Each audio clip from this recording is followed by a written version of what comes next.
রংপুর মহানগরীর নবদিগঞ্জ গোদাশিমলা এলাকায় মৃত্যুর ১৫ বছর পরও অক্ষত পাওয়া গেছে এক মরদেহ। রংপুর কুড়িগ্রাম আঞ্চলিক মহাসড়কের পাশে ওই এলাকায় গ্যাসের সঞ্চালন পাইপলাইন নির্মাণের কাজ করতে গিয়ে কবর থেকে মরদেহটি তোলা হয়। ইসলামিক চিন্তাবিদদের মতে এটি অস্বাভাবিক কিছু নয়। দুনিয়ায় যারা আল্লাহর বিধিনিষেধ মেনে চলেন তাদের হেফাজতের দায়িত্ব স্বয়ং আল্লাহই নিয়ে থাকেন, তাদেরকে কোনো কিছুই স্পর্শ করে না। ওই ব্যক্তির ক্ষেত্রেও তাই হয়েছে। জানা গেছে ১২৩ বছর বয়সে সম্পূর্ণ সুস্থ অবস্থায় ২০১০ সালে নিজ বাড়িতে মারা যান আব্দুস সামাদ।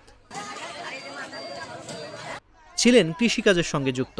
তিনি ৮ ছেলে ও ৪ কন্যা সন্তানের জনক। এর মধ্যে তার 2 ছেলে ও 1 মেয়ে মারা গেছেন।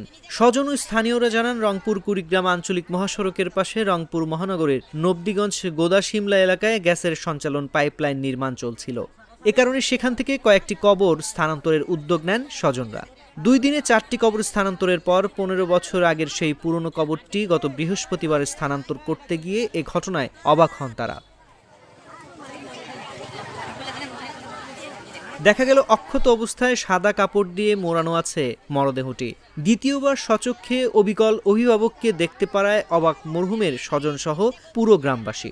আব্দুস সামাদের ছেলে মকবুল হোসেন বলেন, আমার বাবা যেদিন মারা যান সেদিন বাড়ির পাশের পুকুরে একাই তিনি গোসল করেন।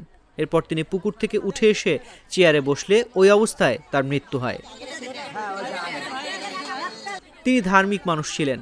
কবর থেকে মরদেহ উত্তোলনের পর তাকে পাশে অন্যদের সঙ্গে দাফন করা হয়।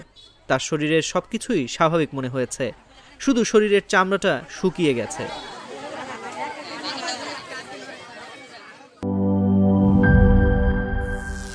করিম চাচা, আপনার প্রিয় মানুষদের কখনো বিপদে ফেলতে চাইবেন না স্যার। তাহলে আমাদের বিপদে রাখা কি ঠিক হচ্ছে? এজন্যই বিজলি কেবলস সবচেয়ে ভালো ও নিরাপদ। ফ্লেম রিটার্ডেন্ট পিভিসি দিয়ে তৈরি বিজলি কেবলস, নিরাপদ আজীবন।